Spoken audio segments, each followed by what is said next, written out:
Hi, everyone. Good sunny evening. My name is Michal Aaron. I'm an MPA Global Leadership student here at SIPA, and I'm the head of the Israel SIPA group. Thank you for joining us for this special event. Today is Holocaust Remembrance Day, and we're honored to be joined by Dr. Michael Katz and his wife, Robin Roy. Dr. Katz will be sharing his story growing up in Nazi-occupied Poland and Ukraine, how he was able to survive that time and start a new life here in New York. He became a physician, and he served as a professor at Columbia and Stanford universities, among several other positions. Thank you so much, Dr. Katz, for taking the time to be with us tonight. I also want to thank our partners for this event, the Koraf Center, Office of Religious Life, the DICE Committee, and Zikaron Basalon. It's an Israeli organization whose name means Remembrance in the Living Room. So for tonight, this is our living room. Now, please join me in welcoming Dr. Michael Katz.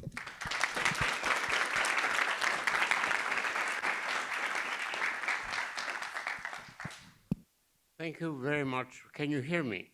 Yes. Okay. Can you hear me now? Yes. All right. Thank you very much for inviting me and for giving me this opportunity to ruminate about the past. Having a trouble with it. Oh, no, obviously, good. I apologize for speaking to you out of a chair rather than standing in the traditional way of giving lectures, but I am unfortunately old enough to need a support, and I have it near me, and without that I would be falling flat on my face, which may not be right even if it's only metaphoric. I will begin by suggesting that it's important to realize when one gets very old. And it occurred to me a number of years ago, I happened to be walking along the street right behind two teenage girls who were actively talking about their experiences in school. And they talked about a Trojan War. And they talked about the Second World War. And it struck me that they talked about it as I might talk about Trojan Wars. So that was a very dramatic instance when I realized my own aging.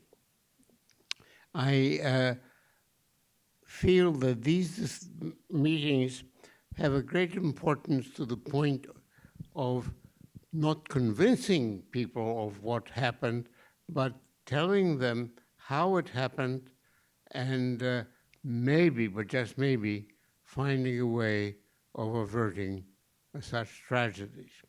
My own life has sort of fallen into three categories. I had a very happy youth from my birth to age 11, and it was in Lviv, Poland, although my family were from Russia, refugees then. However, my grandfather happened to have been born in a city in Russia that after the World War I apportionment of territories became part of Poland.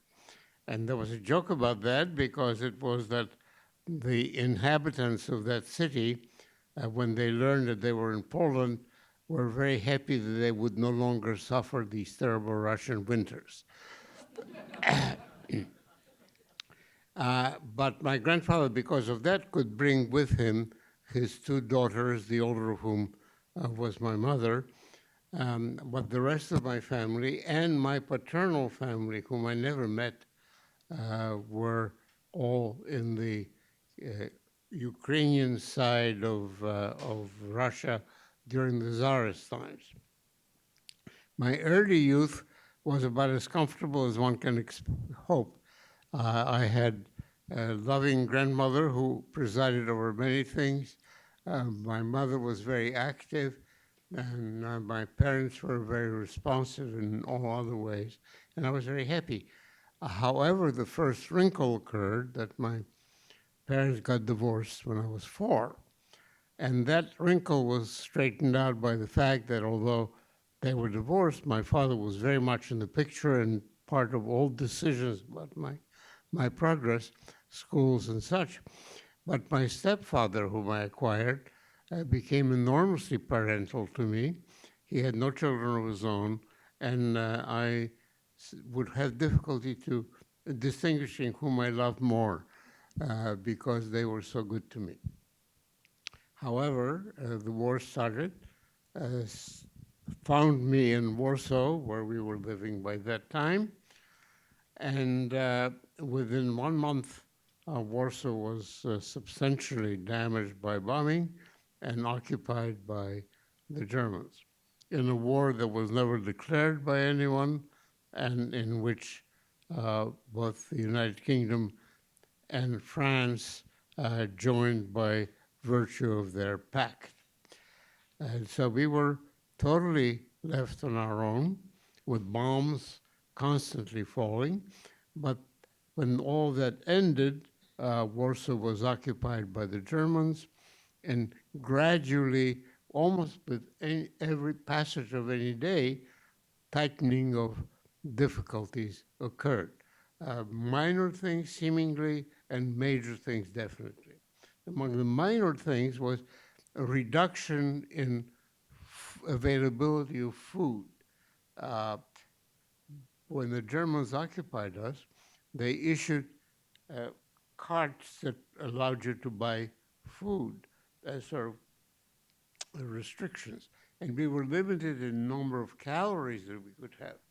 But the caloric limit given to the German Poles of German origin with German last names was higher by maybe 10% than non-Jewish Poles were getting. And by those who were Jewish were receiving about 40% of all of that. So there was black market, and life then was feasible as a survival, but it was not something that we could tolerate.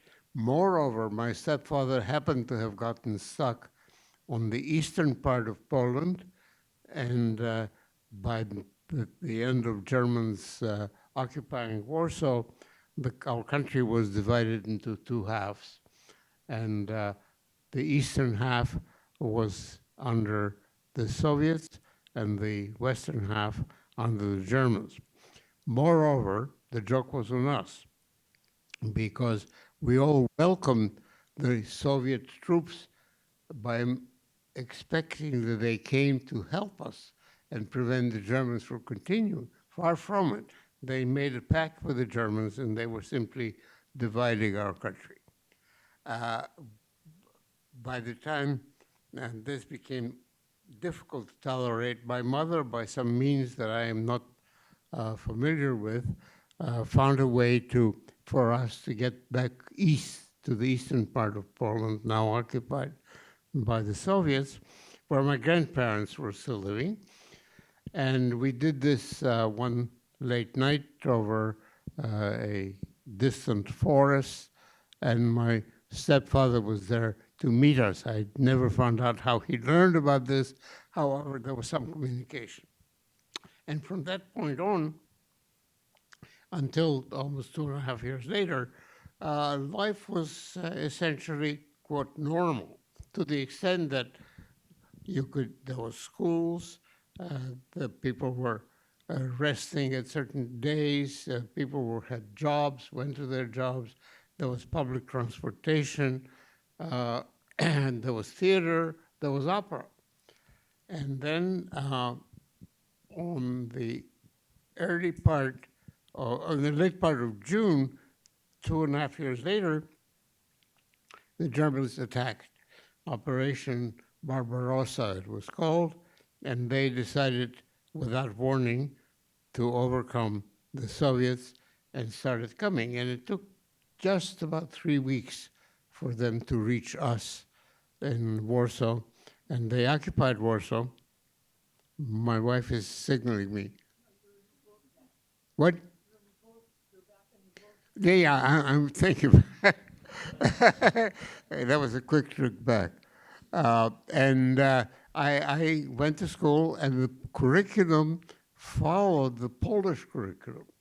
So that was even better because I had all the courses that I needed to do that for that. And I completed 3 years of that. And then things had gotten so far out of control that we really worried that we wouldn't be able to survive.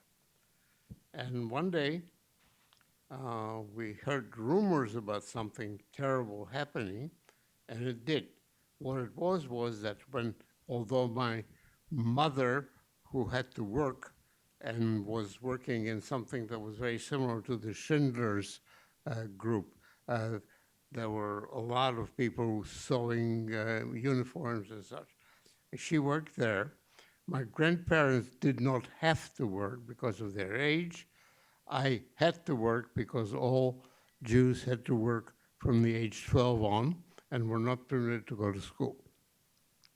So my mother got a job there, and on the day to which I will refer in a moment, we were all leaving. I was on my way to the garage, German army garage, where I was working as a mechanic. I was as much of a mechanic as all of us, as all of you are mechanics. But there were teenage boys who were helping me, and I was able to carry out my duty there. When I was there on that day, rumors began filtering toward us that something was happening in the city. And I became very worried about my family now, my grandparents and my mother. And so I just asked the sergeant who was in charge of that garage whether I could go. And he said, by all means, go. They were very nice guys. They were ordinary German military. I went there, and by the time I arrived, I saw terrible turmoil.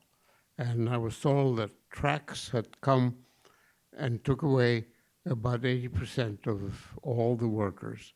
And of course, my mother and my grandparents were no longer there. So I proceeded home. We were still living in the non-ghetto part of Lvov. And the reason for it was that it took a time to establish the ghetto. The ghetto was by then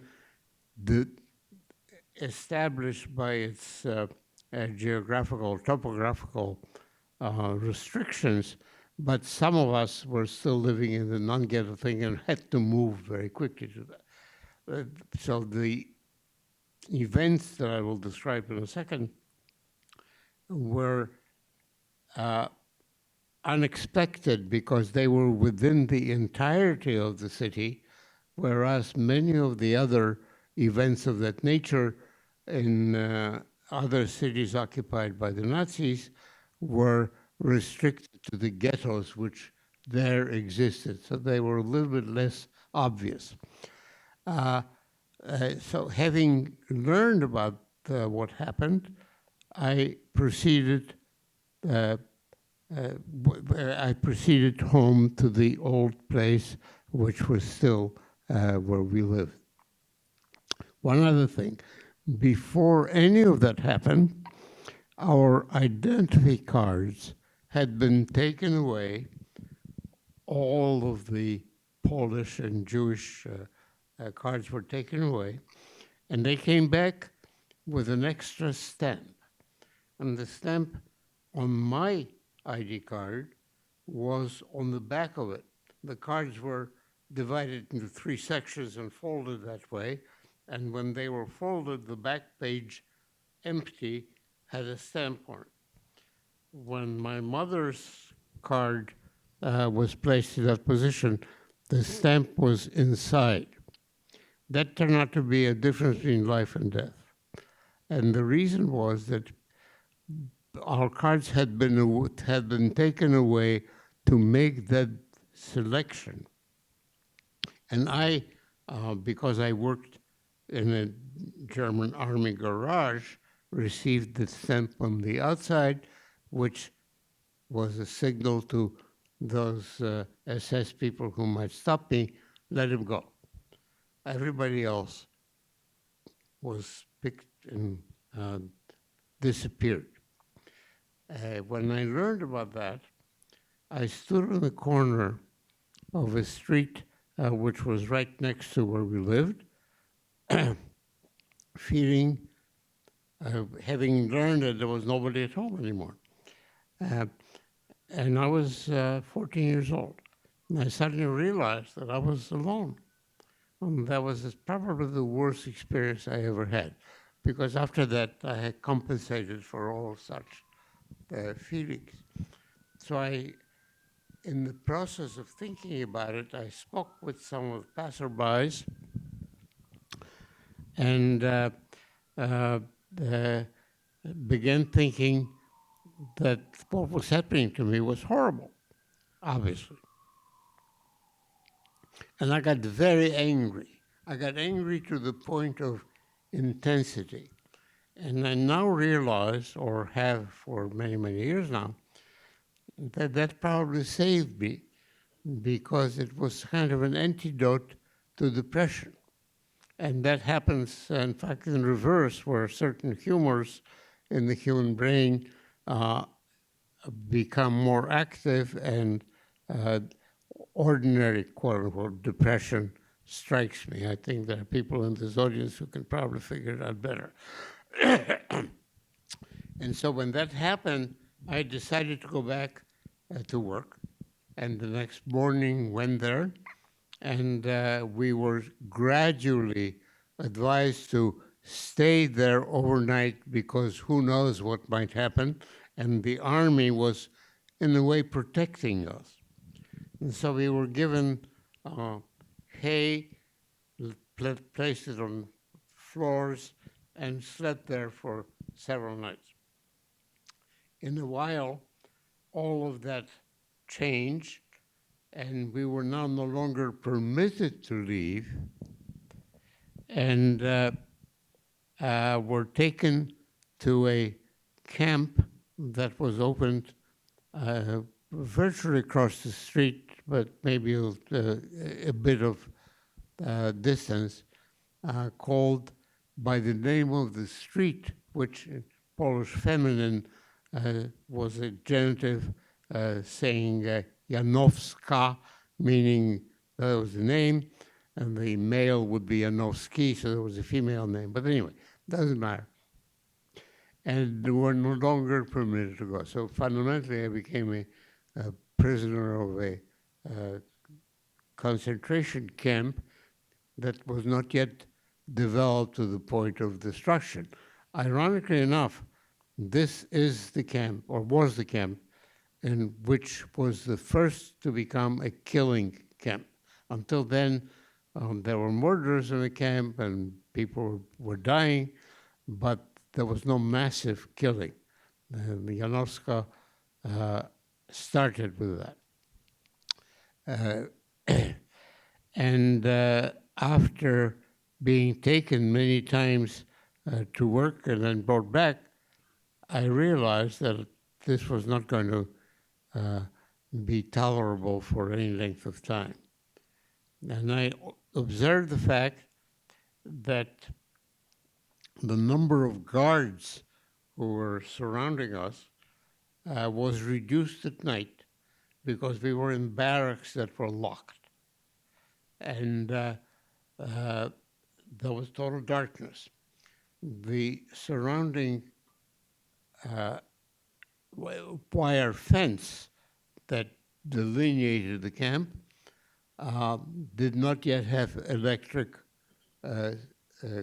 connections, and therefore could be touched without being troubled the way it was in the subsequent concentration camp. So to abbreviate that whole story, I decided that I would not stay there, and decided that the best way to do that would be to stay out of the barrack when the barracks were closed, in the darkness, in a ditch because there were no guards that were watching, and besides it was dark. And much later at night, when I was absolutely sure that I would not be seen, I managed to go under the wire and found myself in a cemetery which was adjoining. And there was a fresh grave, and I slept on it briefly and waited until the curfew ended, and the following morning went back into town wearing my armband, which identified me as a Jew, and went to see my family's friends who were not Jewish, and my mother had informed me that she left her jewelry with them in case something was needed for me. And they welcomed me very, very warmly and very sympathetically. And they said, you know, your best bet would be to leave Lvov. So I intended to do this, and they got for me a birth certificate of a child who probably died shortly after that, had a different name than mine, but approximately my age, and a boy. And name was completely different than mine. And they said, you can use that when you go to Warsaw. So take a train to Warsaw and see what you can do there. And also in Warsaw, there was another couple of my family's friends who were not Jewish, and I had their address. And I had my mother's indication that if something really bad happened, that I should go to them. So they arranged for me to travel by train and sent a young woman along with me who pretended to be my cousin in case somebody asked, and took me all the way to Warsaw by train, and then left me there. And I picked up my bag and walked over to the address of my family's friends, and was received with a little bit of caution. First of all, you know, I changed in the 3 years they hadn't seen me, so they didn't immediately realize who I was. But when they did, she was willing to be very helpful. He, who was a rather well-known musician, not a performer, he was actually a teacher of piano music, and he was also one of the members of the opera house in capacity of musical expert. He was more visibly unwilling. And they said to me that I could have some interaction with them, but I couldn't stay there overnight. And also he then said, I can give you a birth certificate for your young cousin if you go back to Lvov and give it to him, and he'll be able to escape. So I accepted all of that and decided I would sleep on the railroad station in the waiting room, which would look perfectly okay since trains were coming at night. And after 2 days of that, I went back to Lvov and went into the ghetto where my family was no longer there, but my aunt and her young son was, met them and interacted with them, and then again left by myself and went back to Warsaw, where I would establish myself. Long things happened that I will not bother you with, but eventually I wound up living by myself in a rented room and being able to walk to work to a place where I had a job as a office boy. It was a German firm called AK Binder, B-I-N-D-E-R, that actually had been a Jewish firm, and they dealt with iron. They were selling all sorts of iron activities that were important during the war for the Germans. So it was a very active firm. I was one of the maybe 8 people working there, and on my new name. And by that time, I had my new identity card, which was on my new name. I was named Franciszek Tadeusz Terlecki. Had to learn that, had to learn some pseudo facts about my potential past, but it all worked very well. Also, in the meantime, during that period, I met a young man whom I knew from the past, and he informed me that he was working in the underground, in the resistance. And he said, "Are you interested in joining?" And I said, "Obviously." Not obviously, but I said something very positive. And he connected me, but I suddenly realized that this was not the resistance, it was a resistance, and it was a communist group. And I was not of that ilk. So I left them and managed to find connection to the right group, which was called AK, Armia Krajowa, National Army. And I was a member of that and had a totally separate life outside, but when something important was happening, I would be directed to deal with it. One example of that was that I was asked during the ghetto uprising, which was happening beyond the main city, they needed some stuff, and I was given a package and told that I should go through the sewers into the ghetto and deliver it, which I did. I won't give the details because they're not really relevant, but all I can tell you is that when I emerged from that, I was a different person for many reasons, but main one, that anybody who would have smelled me probably would identify that I was in some trouble. And from that point on, my days were fairly regular. I worked, but I also met a colleague from school before, and he and I joined forces and decided in that we could not go to school.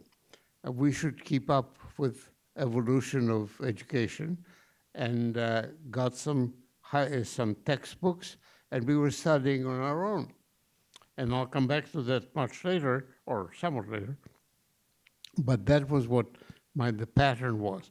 What I'm going to jump toward now is the beginning of the end for the Germans. And the beginning of the end started with the Warsaw Uprising that was not the ghetto uprising, but the whole city uprising that began approximately a year later than the ghetto uprising. And I immediately became part of that, but I was young enough to be given a relatively minor effort, and I became a runner. And my job was that during the time I was free of any obligation, I would be on a barricade, use my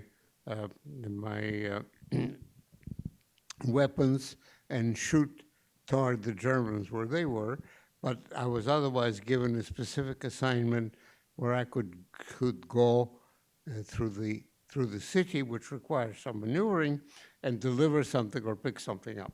And that continued actually for 2 months. Many events happened that I will not be able to report for lack of time. But the uprising ended. Polish troops were surrendered, and Geneva Convention was applied because the British informed the Germans that they had to acknowledge us as combatants. And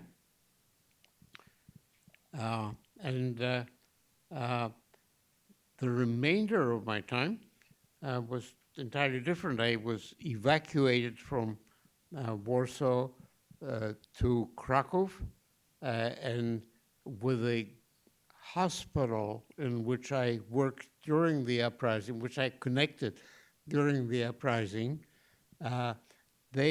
it turned out, needed an interpreter, and I spoke German and Polish and Russian. So having become that, I was then able to remove my identifying armband and just remain an ordinary armband of a combatant.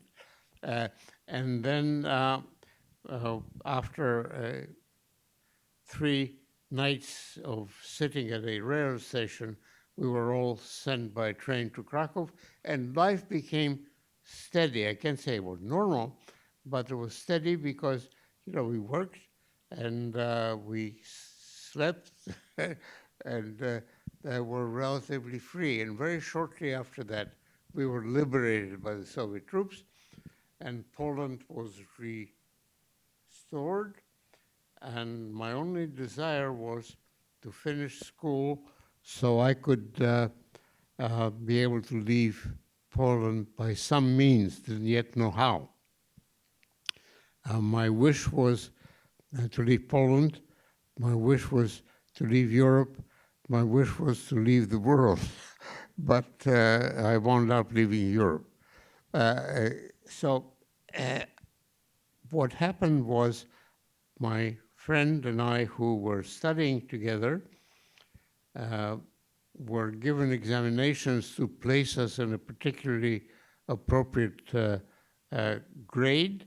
We managed to get placed in the final year's grade, completed the education, got our certificates of finishing high school, and I left Poland illegally, pretending to be a Greek returning home and going for 6 weeks, first east and west, and finally wound up in Germany as a displaced person in a camp under the care of UNRWA, which was a United Nations group, and from there ultimately came to the United States. So this was the way I existed then. When I came to the United States, having contacted distant relatives of whom I knew slightly but never knew them, and they were awaiting me.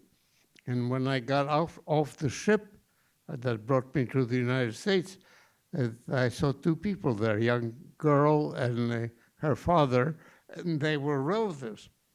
They said, "Are you Michael Katz?" I said, "Yes." And my American life began.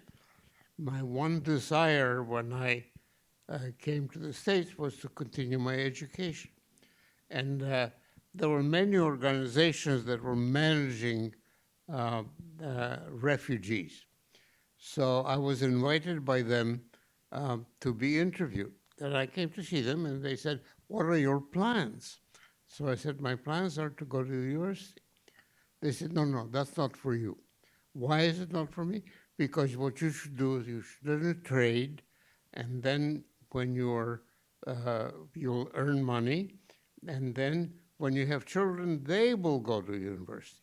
I said, "Well, I was 18, and I wasn't thinking of having children. I was still a child in a certain sense." And then, so I parted way with them and got a job, and ultimately applied to University of Pennsylvania, which was identified for me as a best school in Krakow, where I was. I'm sorry, in Philadelphia.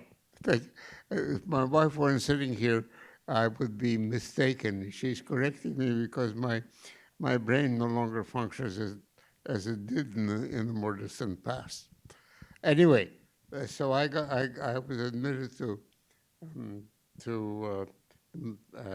the university, which is a long story that I will skip for the moment, and then could not afford to go to medical school because of its costs, and was able to get a job.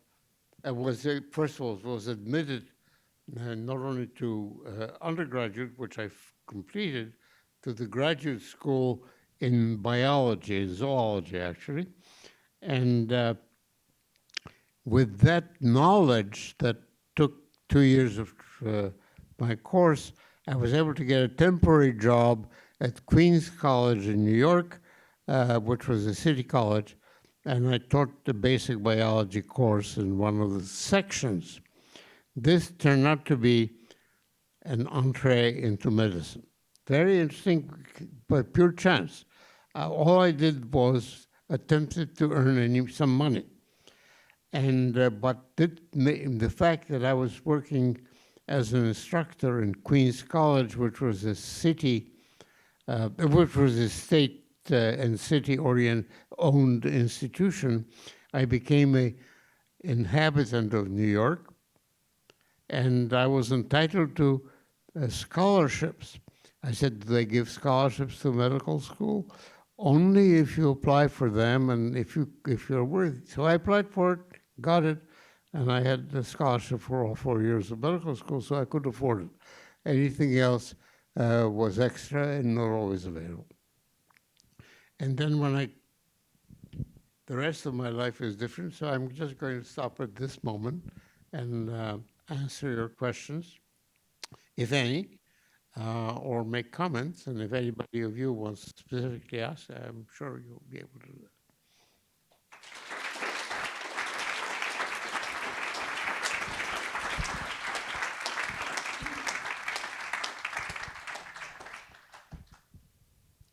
Thank you so much, Michael. Thank you for saying that. Sorry. I'll start by asking a few questions myself, and then we'll open up for people to ask their questions. So first, I wanted to ask you, when in your childhood did you realize that you're Jewish, and how did that impacted you? I realized, I know exactly what I realized. I was 4 years old.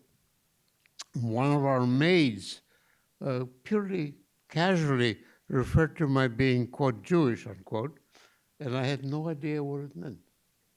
Because I came from what was called in Europe assimilated families. That is, Poland had a very large Jewish population, but about 75% of it was highly religious, Hasidic, Orthodox.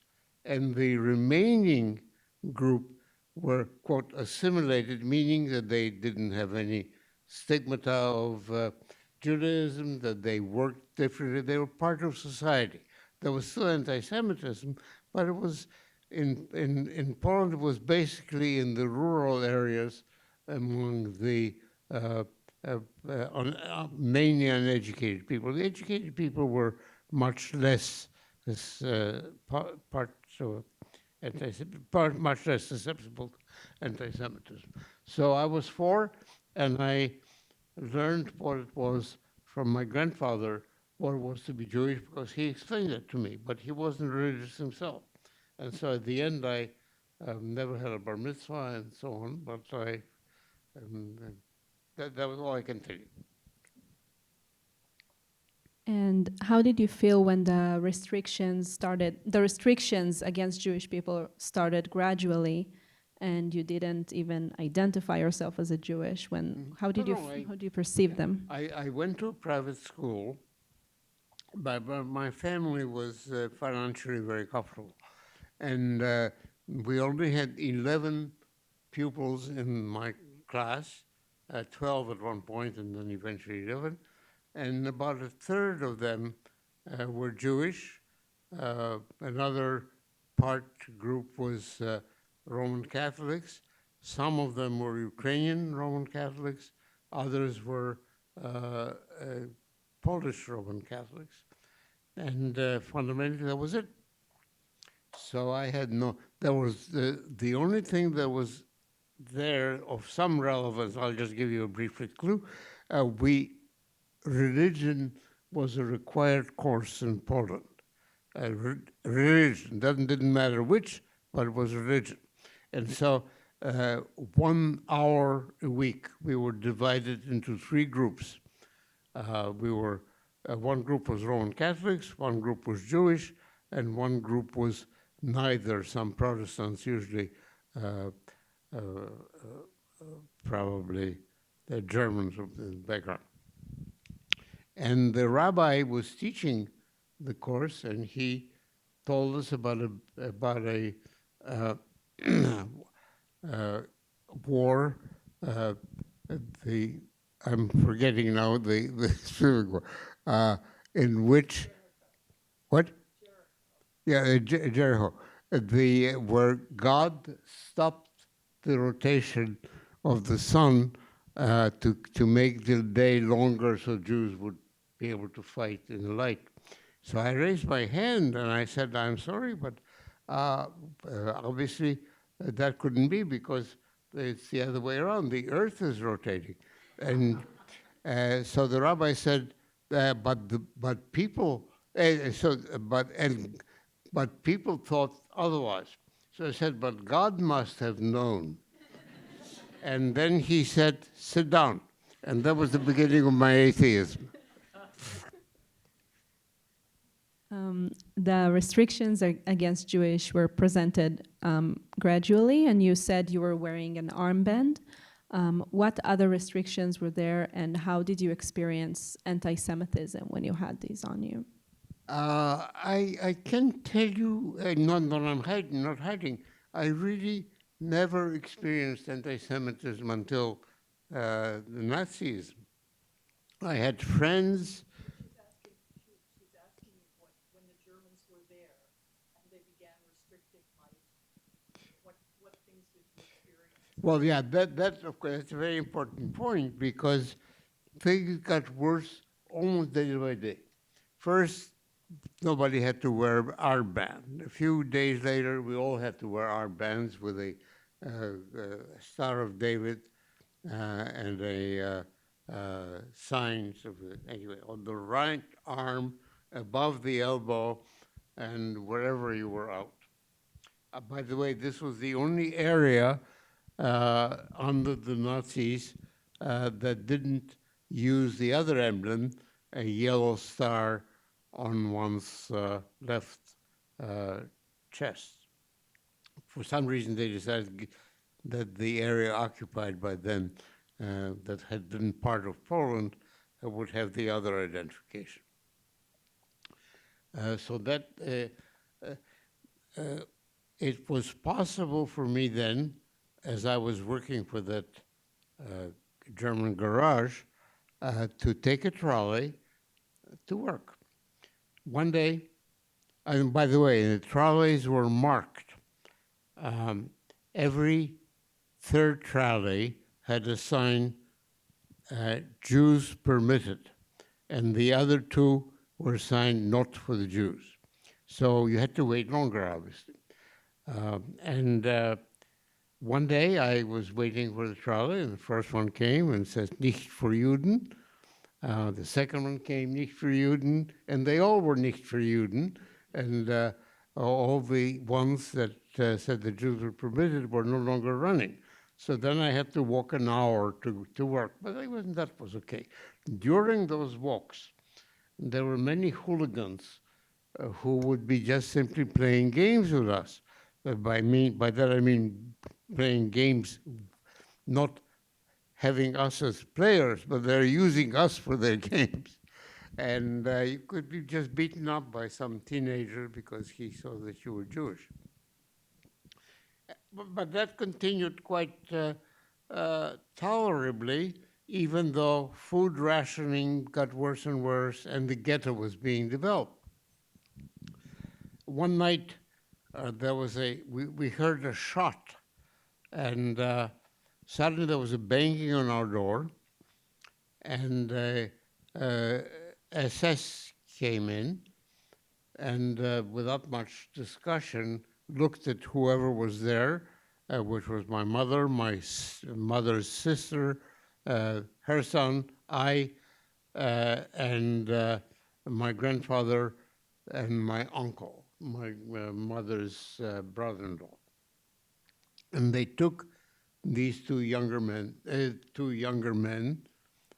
away and left everybody else at home. Some days later, we had a message brought to us by some participant in the jail who was not Jewish, obviously. He came in, said, I have a message for you. He took out his cigarettes, unwrapped them, pulled out a note that was inserted into one of the cigarettes, and there was a note from my stepfather saying that they were in jail and they didn't know what was going to happen. Well, what happened was that 2 days later, they were put in a truck, They were driven to a periphery of the city. They were put up next to a ravine, and they were all shot with a machine gun. So we lost them. And also was my loss of my stepfather and my uncle and so on. And on the fateful day in July of 1943, we were, I guess it was 43, we came to my trip to Warsaw, and I wound up as a Franciszek Tedeschi and spent the rest of the war there as such a person. Your next question was what? The last question from me, and then we'll open it up. You were a very young man under an assumed identity and not knowing the fate of your family. What gave you the strength to fight and resist? What gave me the what? The strength. I guess I had it because I didn't acquire it. I mean, look, I had no choice. So I said that my life could be divided into sections. The first section was very happy, comfortable childhood. The second section was this horrendous time, and eventually the third section was my life after the war. So that was sort of a category. But what gave me the strength, I have absolutely no knowledge, nor advice, because I don't know from what reason, what was the causal stimulus. Well, I decided, thank you for and that's a very interesting point. When I stood on the corner of the street realizing that I was alone in the world, or thinking that, I became extremely angry. And my anger was so intense that it actually gave me strength. And I think that this is the only explanation. It took many years for me to have that anger evaporate. And in fact, the only time that I realized that I was angry like that was during my medical school years when I was working just to be able to make money at a chronic disease hospital as a lab technician at night. So I had a room and board, and was helpful. And during those periods, nights were very quiet there. I would often stop in the room where the telephone operator was working, one of those machines when you suck things in. And she was a very nice woman in her 50s, and she chatted with me many times. And she also provided very good coffee. And she asked me this question. Michael, she said, you're such a nice boy. Why are you so angry? And that was the very first time that I realized that I was. And it occurred to me that people spend thousands of dollars in psychoanalysis learning that they were angry, and I got it for free in a few minutes. Thank you. We'll open up to questions now. We have a mic here.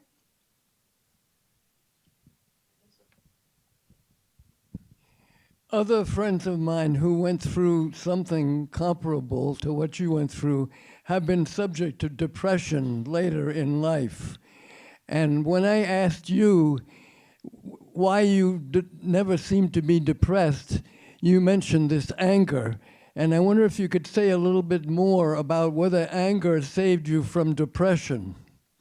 Well, that's right. By the way, Nick and I were colleagues. We were both residents in pediatrics together.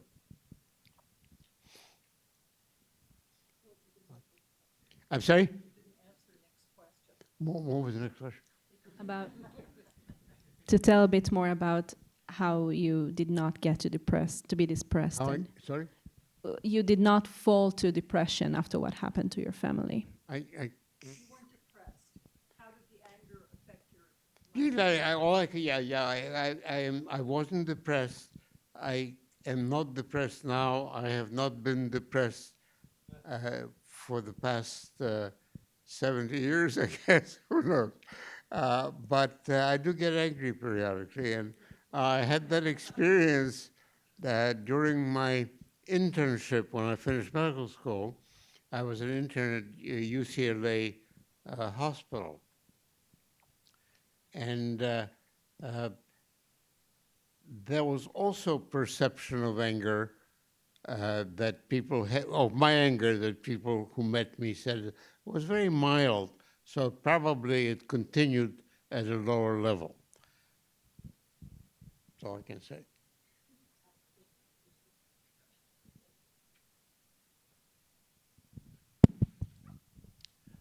First of all, thank you so much for being here and sharing your story with us. I was curious, and I hope this is not a repetitive question, but as I'm thinking about, as you shared your journey with us from escaping the concentration camp to making it to Warsaw, then to Krakow, then to Germany, and then deciding you're going to make it to the US. You then get your way into University of Pennsylvania, then medical school, scholarship, all these things. And I know there was anger at first that may have played a role in, how you were thinking about things, but what was it that was something else that was motivating you to keep taking these steps along this journey, to make it to Germany, to make it to the US? What was motivating you to keep taking these next steps?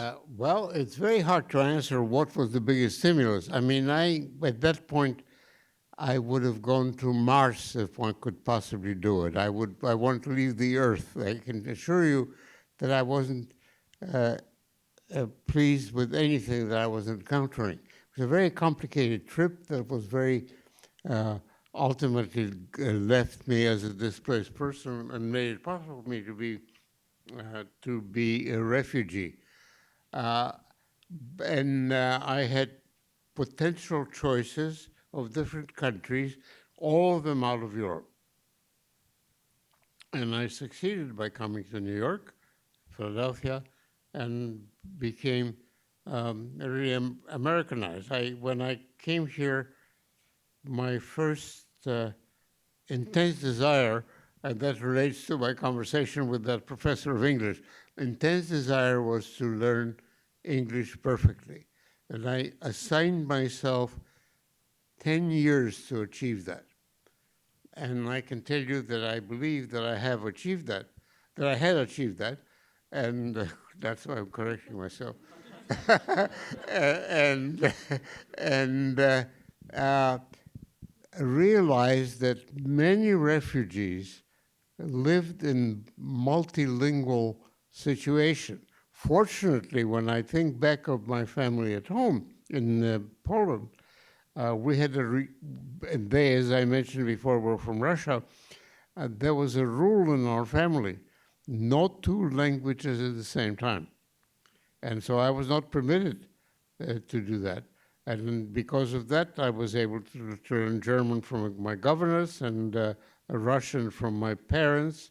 But the strongest influence or strongest stimulus for learning Russian was that when parents spoke Russian to each other, so I would not understand what they were saying, I finally began to understand it.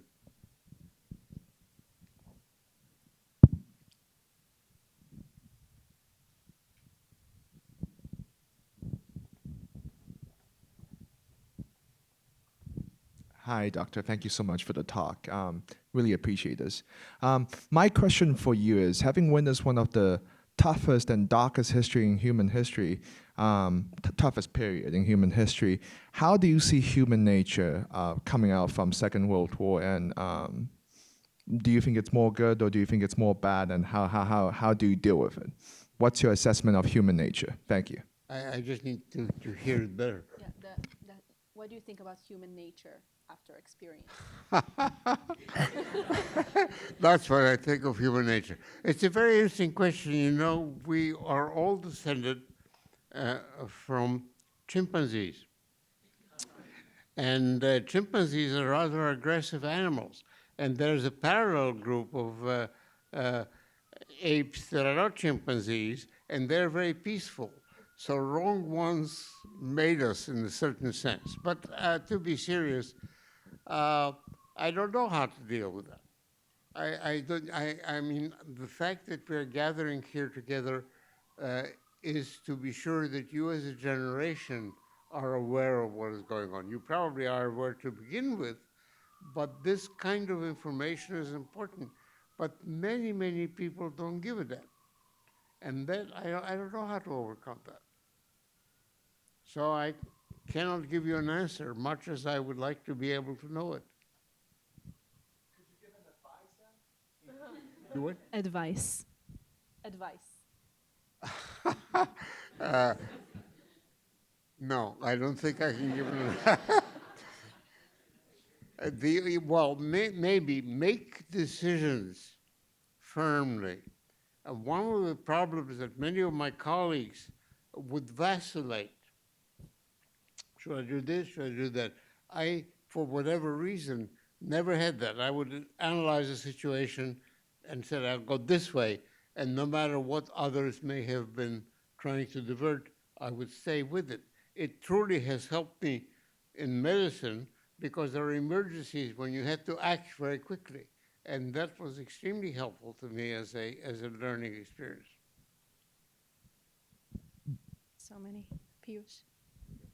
Thank you, sir, for the talk. Sir, after the war ended, did you ever think of returning back to your birthplace? Did you ever have it in mind? Wanted to return to Poland, Germany, Ukraine. I would say no, but a qualified no. Qualified no. I went to Poland, back to Poland, a dozen or more times. I had to delay it because Polish government still considered me a potential citizen, and I could have been a subject to a draft, military draft. So I was advised not to do it. But when that thing was over, I very much enjoyed going back. I enormously enjoyed being able to walk into a store, talk to the people there in Polish, and there not being aware that I was a foreigner. And that gave me some sort of a pleasant, selfish charge. But I was also very happy that I could go back and not stay there. So I would say I was there 12 times since I got back, since I became a citizen, and having served. And one reason that they were also somewhat careful about my coming and never really insisted or in any way that I become a Polish citizen again, because I served in the U.S. Navy as an officer, and that, in their mind, potentially precluded that.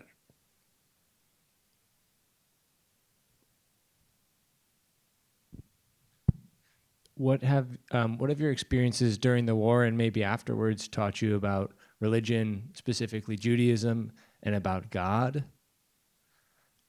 I'm sorry, I did not. What did you learn about Judaism and God from your experience? I didn't particularly study this. I mean, obviously, I read a lot about Judaism, but it was en passant with other things that I learned.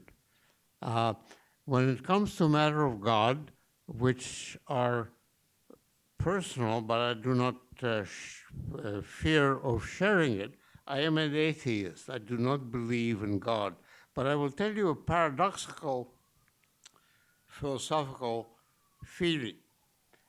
I like religion for its cultural influence. I mean, there is beautiful art, there is marvelous music, a lot of things that are really wonderful.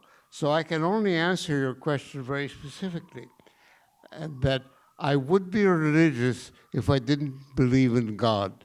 And that is a paradoxical thing, but I hope you understand the way in which I have expressed that. Does that answer your question?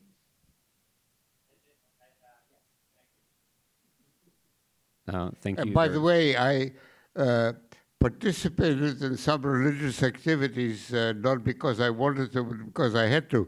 I was an altar boy in the Roman Catholic Church during my hiding. I was very quickly trained by someone to do how to do that. But that didn't last long, nor did it leave a permanent mark on me. But I also worked in my professional capacity in promoting breastfeeding throughout the world, very, very important. And UNICEF asked me to work out a program in the Vatican to promote Roman Catholic missions to promote breastfeeding. And so I spent many, many visits. I had many, many visits to the Vatican and worked with one of the cardinals who was interested in that subject. So I had that connection, but there was absolutely no feeling on my part that I should become a Roman Catholic, nor in his activities that he should convince me. We never discussed religion. What I did gain from it that was extremely pleasant bypass, on Wednesdays, the Vatican is closed. So there are no visitors, and the museum is not available, and so on. And I had to be there on a number of Wednesdays. So he said, next Wednesday, I'll take you to the Sistine Chapel and show you things that you would not see in the general thing. So he and I were the only two in Sistine Chapel, and he explained to me a lot of things. I'm sorry? You didn't experience God then. Did you experience God there? No.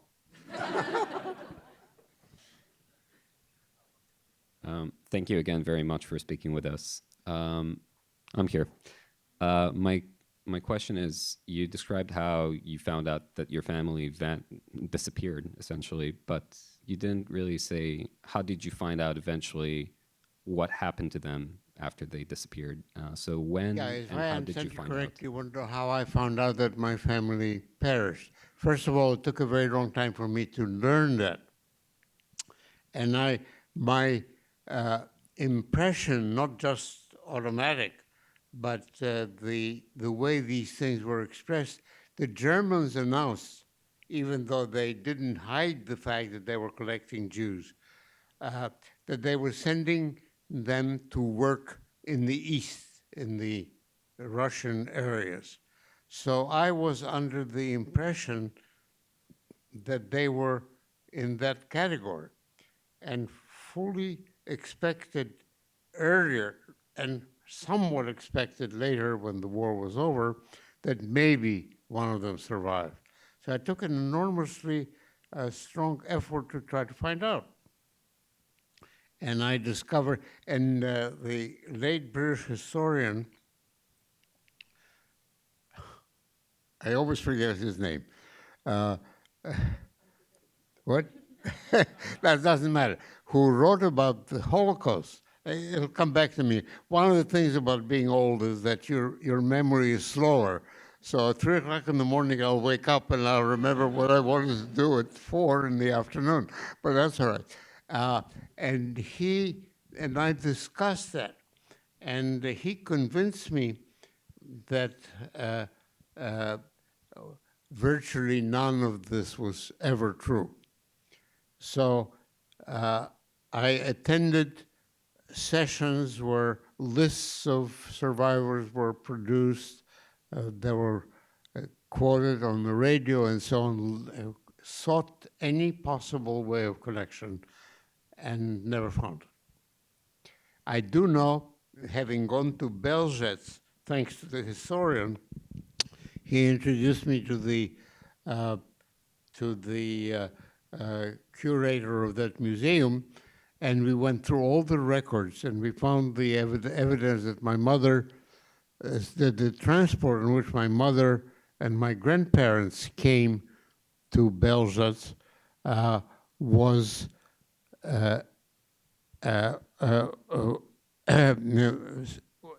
divided into two. The first half, the evening of their arrival, were gassed that evening, and the second half were gassed the next day. And so I know where my mother and when my mother died, either of these 2 days, and so my grandparents. I have no idea when my father, who was by that time in the Warsaw Ghetto, because Łódź Ghetto, where he lived, was evacuated, all I can tell you is that he was either taken to Majdanek or Treblinka and killed there, but there's no question. And no one ever attempted to find me, and I'm sure they would have tried.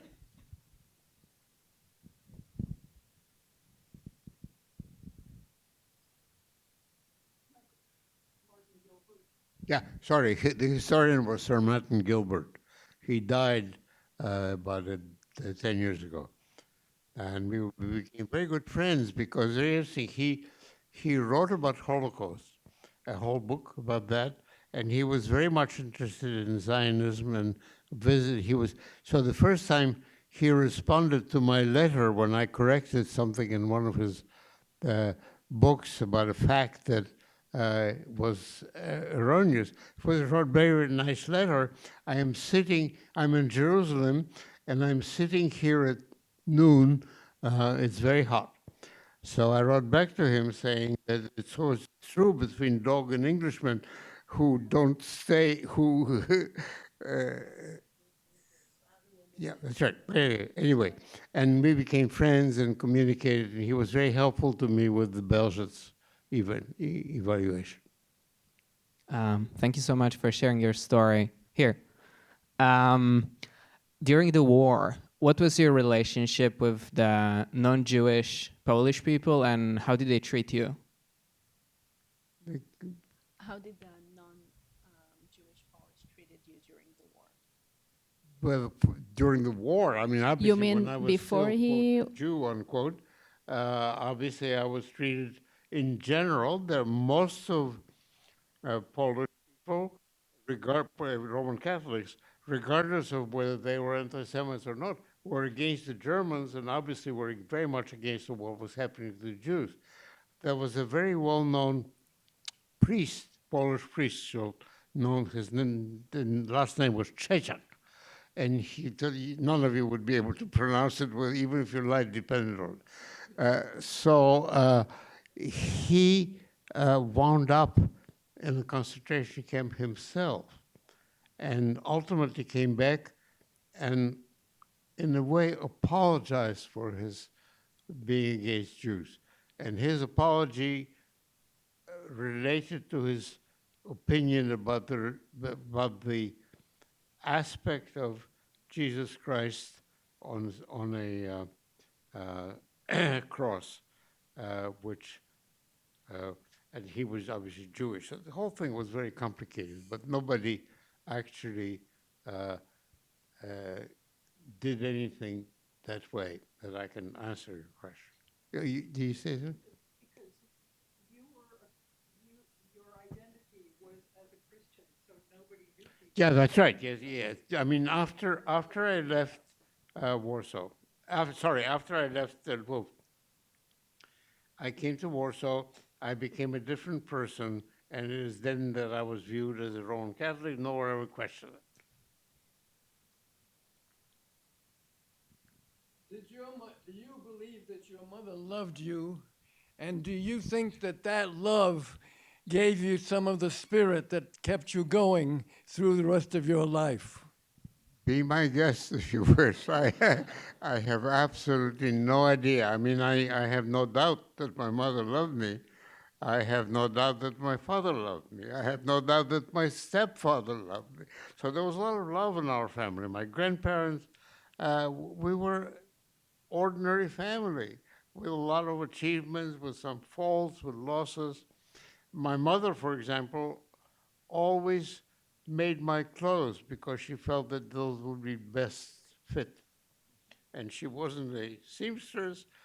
She was a very elegant lady who, in fact, had no special skills other than she knew how to sew and she liked what she did for me.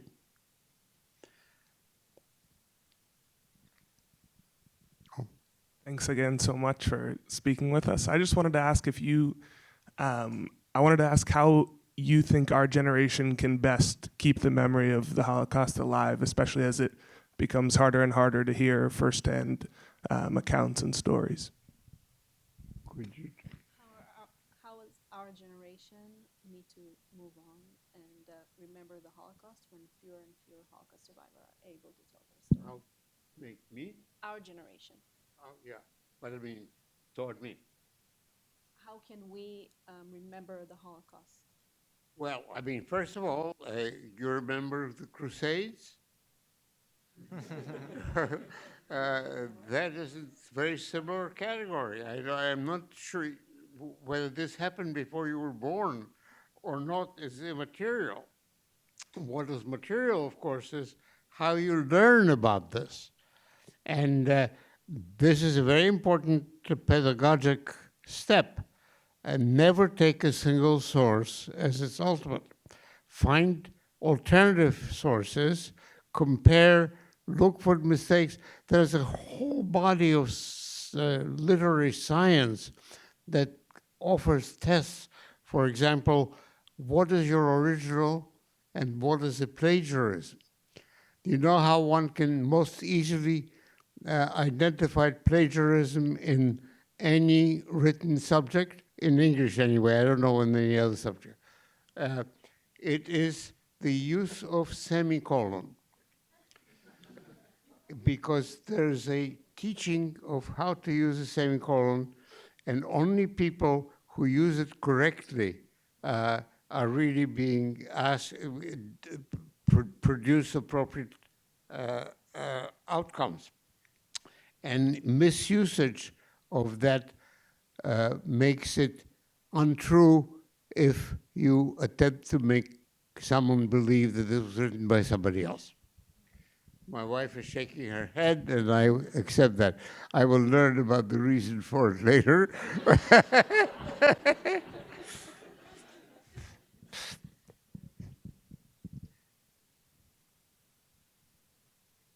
More questions?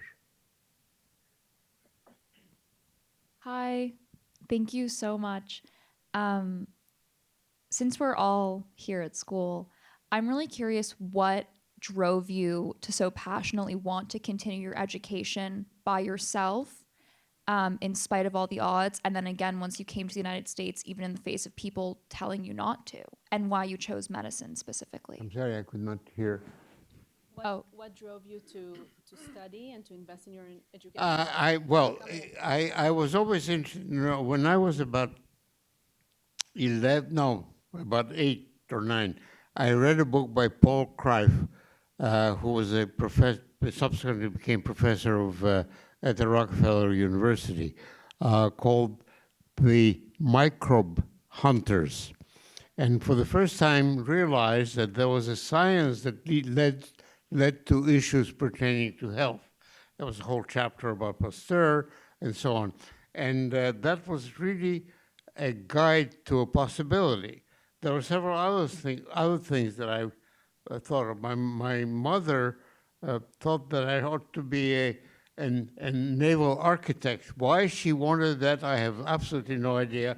But she mentioned several times, wouldn't that be a wonderful occupation for you when you begin to build your adult life?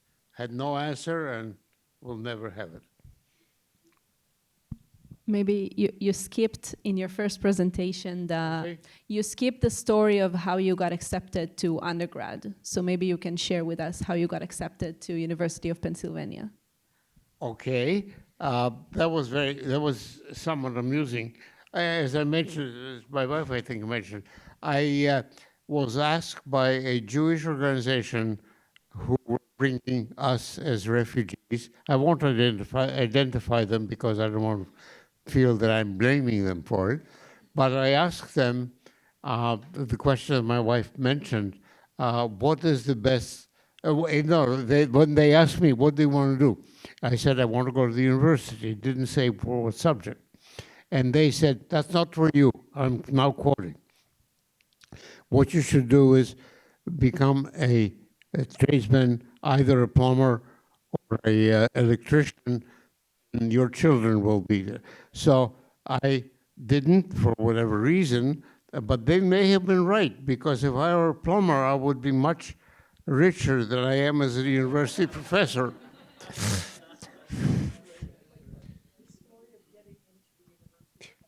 Okay, I arrived with, yeah, I mean, my wife mentioned that before.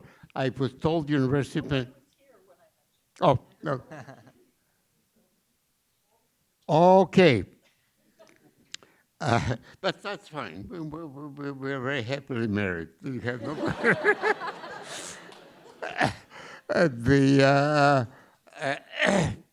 sorry. Moment, let me organize my thoughts.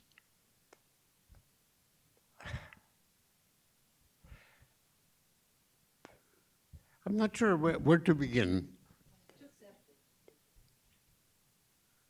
You went to speak Okay, no. So I went to the foundation, and okay, I went to the admissions office. Thank you, and said that I am a refugee. As I mentioned before, I was fluent in broken English, but I understood instantly that I was a foreigner, and I said I want to study. They asked me some questions, and then they were sort of not so much objecting to the questions, they were just sort of nonplussed. And a younger woman than the other two said, I think you should see the dean. So I went to see the dean, who happened to be Siebert Professor of Moral and Intellectual Philosophy and one of the world experts on Plato. And he treated me as if I were a visitor, asked me why I came, understood that I was a foreigner, and then he was silent for a few minutes, and I was silent also. And then I waited, and finally said yes. He said, just a moment, I'm thinking. And then he said that he decided that I should come back in a week because he would speak with his colleagues and get some advice. When I came back the next week, he said, as was mentioned to you before, that I will be accepted as a special student, could take any course that I wanted, and but would get no credits for it, and they will be held in abeyance.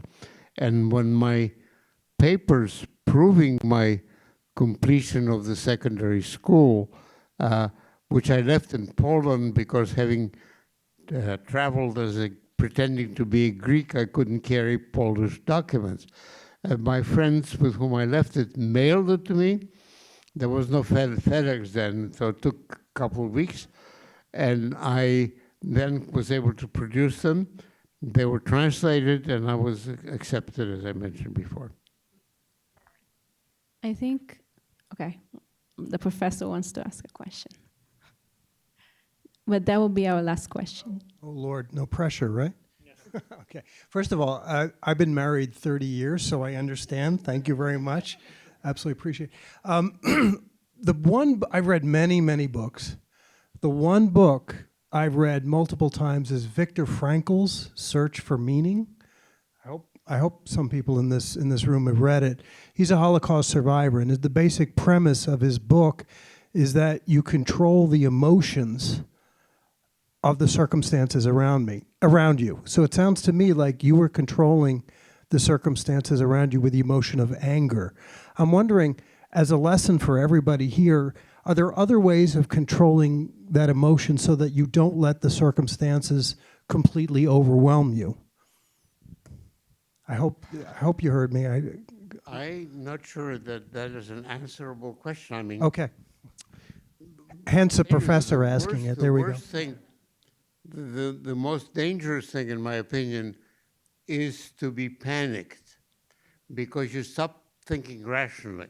Although I will say, in opposition to this, there was a comment like that: if all the people around you are in panic and you are calm, maybe you don't understand the gravity of the situation. So there's this variation of that. But it is very important to not to be scared, because we're scared to do something maybe foolish. And there were very few people whose fear could make it possible for them to escape, but there were some. Only 2 men ever escaped from Auschwitz. One died shortly after that from injuries. The other lived for a long time. That happened. From other camps, there was an occasional survivor. But why that happened is hard to know. Janowska had several, I'll tell you a statistic, fairly accurate. Lvov, where I was born, was a city of multi-nationalities, and there were approximately 30,000 Jews. Other Jews were moved to Lvov by the Nazis in order to concentrate them in a ghetto. So the ghetto ultimately was inhabited by approximately 75,000 Jews. I was one of them, briefly admittedly, but I was one of them. And of that group, 851 were survivors. Everybody else was killed. Do some arithmetic and you can figure out what chances I had to be with you here today. Thank you, Michael. Was there anything else you wanted to say or share with us before we end? Anyway. Anything else that you wanted to share or tell us before? I had a lot of pleasantries with Poland. Poland, which was known as a relatively somewhat anti-Semitic person, but I also mentioned that anti-Semitism was at the lower level of education rather than it is in many other places. And the basic anti-Semitism was the concept of Christ killers, which is such a ridiculous concept. But some people believed in it. And so this is an anger for that. So enlightening people about the realities is very helpful. So all I can tell you is that the way to deal with such things is to be as open and as accurate as you can possibly be. Thank you so, so much, Michael.